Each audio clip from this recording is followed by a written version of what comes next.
Assalamualaikum warahmatullahi wabarakatuh. Bertemu lagi anak-anakku kelas 9 dengan saya Pak Anam. Kali ini kita akan belajar tentang negara Jepang. Negara Jepang adalah sebuah negara yang beribu kota di Tokyo. Bahasa resminya bahasa Jepang, agama Shinto, Buddha, Kristen. Pemerintahan berbentuk kerajaan konstitusional. Bagi saya, tahu Jepang, saya mesti ingat film ini. Karena sejak saya kecil film itu sudah ada sampai sekarang. Berikut mobil-mobil dari Jepang yang beredar di pasaran di Indonesia. Begitu juga sepeda motor di Indonesia didominasi buatan Jepang. Wilayah negara Jepang sebelah timur berhadapan langsung dengan Samudra Pasifik, utara dengan Laut Okhotsk, selatan dengan Laut Cina Timur, Laut Filipina, sedangkan barat berbatasan dengan Korea Utara, Korea Selatan, dan Rusia. Jepang dikenal juga dengan negeri matahari terbit karena dia berada di paling timur sehingga lebih cepat melihat terbitnya matahari. Letak astronomis Jepang berada di 30 derajat lintang utara sampai dengan 47 derajat lintang utara dan 120 derajat bujur timur sampai dengan 146 derajat bujur timur. Jepang memiliki iklim. Kira-kira iklimnya apa ya? Di Jepang sebagai wilayah yang berada di daerah utara belahan bumi utara, curah hujan di Jepang berkisar antara 840 sampai 3050 per tahunnya. Di mana suhu udaranya adalah kalau musim dingin -7 derajat Celcius sampai 7 derajat Celcius. Kalau musim panas antara 21 sampai 27 derajat Celcius. Jepang iklimnya tadi apa kira-kira? Ini sudah terjawab. Iklimnya iklim sedang dengan memiliki 4 musim. Kalau Indonesia hanya 2, di Jepang 4, musim semi, musim panas, musim gugur, dan musim dingin. Ya, ini adalah musim semi, di mana semuanya bersemi. Pohon-pohon, bunga-bunga semuanya tumbuh bersemi. Terjadi ketika bulan apa? Maret. Terjadi ketika bulan Maret. Pemandangan yang sangat indah di Jepang ketika terjadi musim semi. Karena semua tumbuhan mulai bersemi kembali.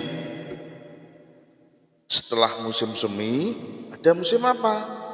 Ada musim panas, di mana terjadi sekitar bulan Juni. Ketika di musim panas ini banyak tumbuhan mulai selanjutnya ini ada musim gugur terjadi di bulan September. Ketika musim gugur ini banyak daun-daun meranggas ya, pohon-pohon meranggaskan daunnya sehingga kelihatan seperti gersang dan rerumputan pun juga terlihat hampir mati. Selanjutnya musim gugur ya, musim gugur ini tadi di bulan September mulainya. Semuanya serba berguguran berkaitan dengan pohon-pohonnya. Kenapa? Karena sinar matahari mulai berkurang. Terutama ini di musim dingin yang terjadi biasanya mulai bulan Desember. Kalau sudah musim dingin tiba, aktivitas menjadi terbatas di luar rumah. Bentuk-bentuk muka bumi di wilayah Jepang adalah dataran kecil 30% dari luas wilayah. 70-80% wilayahnya pegunungan. Wilayah dataran terletak di sepanjang pantai. Di Jepang didominasi oleh relief yang naik turun yaitu pegunungan. Dataran di Jepang, dataran besar, dataran Kanto di Tokyo, Kinai, Plain, Osaka, Kyoto, dan seterusnya. Dikatakan dataran kenapa? Karena wilayahnya relatif datar dan luas. Begitu juga dengan dataran kecil yang wilayahnya datar namun luasnya tidak sebegitu besar. Dari bentukan geologi atau bentukan batuan penyusun di bawah tanahnya Jepang mirip dengan Indonesia sebagai Ring of Fire, yaitu sebagai jalur pegunungan aktif, sehingga antara Jepang dan Indonesia mirip sekali, sering mendapatkan bencana gempa bumi. Selanjutnya gunung yang tertinggi di sana namanya Gunung Fuji, 3.776 meter di atas permukaan air laut.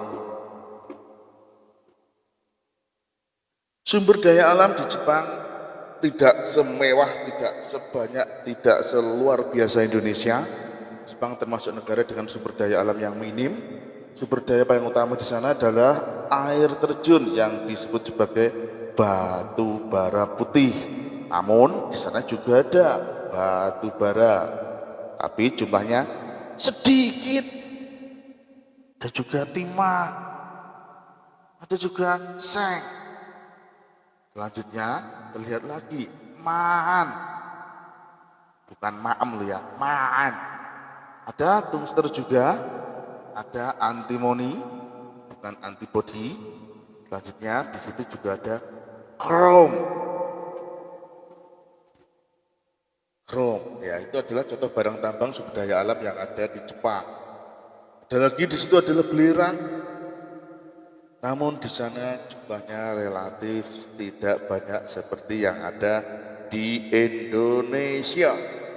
Flora di Jepang.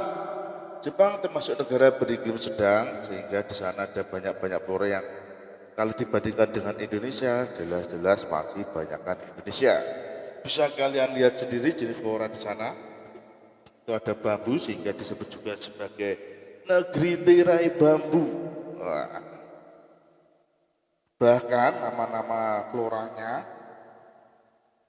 tidak sama dengan flora kita yang ada di Indonesia. Selanjutnya fauna, karena negara Jepang berada di wilayah Asia, mau tidak mau mayoritas hewanya juga bersifat asiatis atau seperti Indonesia Barat, seperti itu ya. Contohnya banyak kera, ya, ada babi hutan, ini mengerikan, ini ada serigala, dan ini juga ada rusa. Seperti itu, masih mirip dengan fauna wilayah asiatis. Kondisi penduduk di Jepang, karena negara Jepang adalah negara maju, maka tingkat kelahiran rendah. Tidak seperti di Indonesia. Kalau di Indonesia kondisi penduduk tingkat kelahiran melebar kiri kanan sehingga jumlah penduduknya di usia muda cukup banyak sekali. Tapi ketika Jepang, komposisi penduduknya adalah komposisi penduduk bisa dikatakan model negara maju, di mana kelahiran cukup sedikit. Selanjutnya di Jepang didominasi oleh industri-industri yang luar biasa, karena ekspor Jepang ke wilayah lain, ke negara lain sangat luar biasa.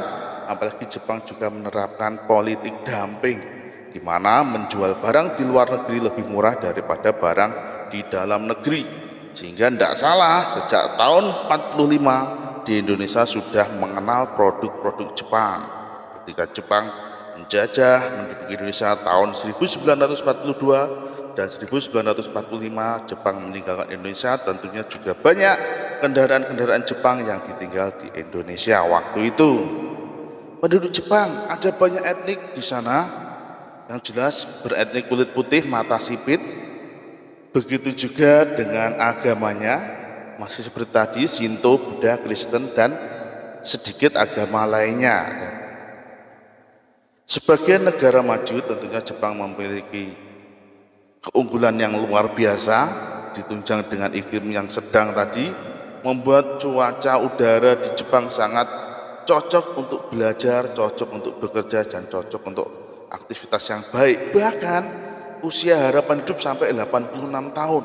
Bayangkan, di Asia saja yang tertinggi masih 65, yaitu Singapura. Berarti usia harapan hidup sampai 86 tahun, berarti tingkat kesehatan di negara Jepang sangat maju sekali.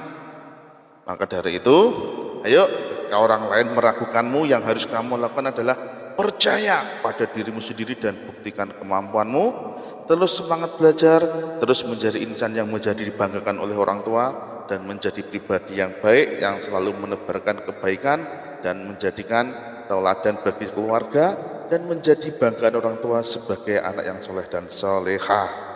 Begitu anak-anakku. Ya, begitu tadi video tentang Jepang untuk anak-anakku semuanya. Terima kasih atas perhatiannya. Tetap kerjakan aktivitas belajar kalian, terutama di IPS. Silahkan klik link yang ada di gambar. Tentunya kalian jawab dengan baik. Dari hasil mengamati video tadi, tentunya kalian bisa menjawab pertanyaan yang ada di link tersebut. Ya, anak-anakku, terima kasih dan tolong dikerjakan. Jangan lupa tetap patuhi protokol pemerintah tentang COVID-19, jaga jarak, pakai masker dan cuci tangan, dan jangan lupa berolahraga yang baik dan juga mengkonsumsi vitamin yang cukup. Dari Bapak, sekian, terima kasih. Assalamualaikum warahmatullahi wabarakatuh.